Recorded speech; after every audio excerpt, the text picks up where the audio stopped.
চাইলেই এখন আর কেউ যখন তখন যুক্তরাষ্ট্রে ভ্রমণ করতে পারবেন না। কড়া নিষেধাজ্ঞা জারি করতে যাচ্ছেন প্রেসিডেন্ট ডোনাল্ড ট্রাম্প। এরই মধ্যে নিষেধাজ্ঞায় থাকা দেশের তালিকা চূড়ান্ত করার জন্য কাজ করছে ট্রাম্প প্রশাসন, যা লাল তালিকাভুক্ত দেশগুলির নাগরিকদের যুক্তরাষ্ট্রে প্রবেশ নিষিদ্ধ করবে। মার্কিন প্রশাসনের কর্মকর্তারা দ্য নিউ ইয়র্ক টাইমস এবং রয়টার্সকে এই তথ্য জানিয়েছেন। আগামী 20 জানুয়ারি বিদেশি সন্ত্রাসী এবং অন্যান্যদের হাত থেকে যুক্তরাষ্ট্রকে রক্ষা করা শিরোনামে এই সংক্রান্ত একটি নির্বাহী আদেশ আসতে যাচ্ছে। ট্রাম্প প্রশাসন জানায়, জাতীয় নিরাপত্তা এবং জননিরাপত্তার হুমকি মোকাবেলায় তারা এই সিদ্ধান্ত নিয়েছেন।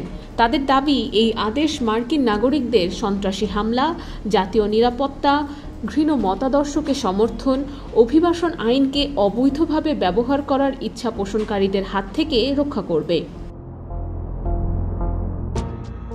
প্রতিবেদন অনুসারে এবার লাল তালিকাভুক্ত দেশগুলির মধ্যে Sudan, Venezuela, Somalia, Syria, Yemen, Iran, Libya, Cuba এবং উত্তর কোরিয়া থাকতে পারে, যা ট্রাম্প আগেও নিষিদ্ধ বা সীমাবদ্ধ করেছিলেন। তবে এবার এই তালিকায় পাকিস্তান এবং আফগানিস্তান যুক্ত হতে পারে বলেও ধারণা করছেন অনেকেই।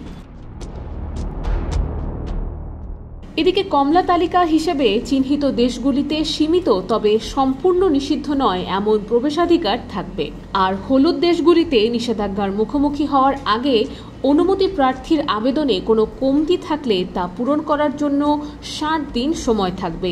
তবে বৈধ ভিসাধারী ব্যক্তিরা যুক্তরাষ্ট্রে তাদের অনুমোদিত প্রবেশাধিকার হারাবেন কিনা তা এখনও স্পষ্ট নয়। IBTV USA, new York.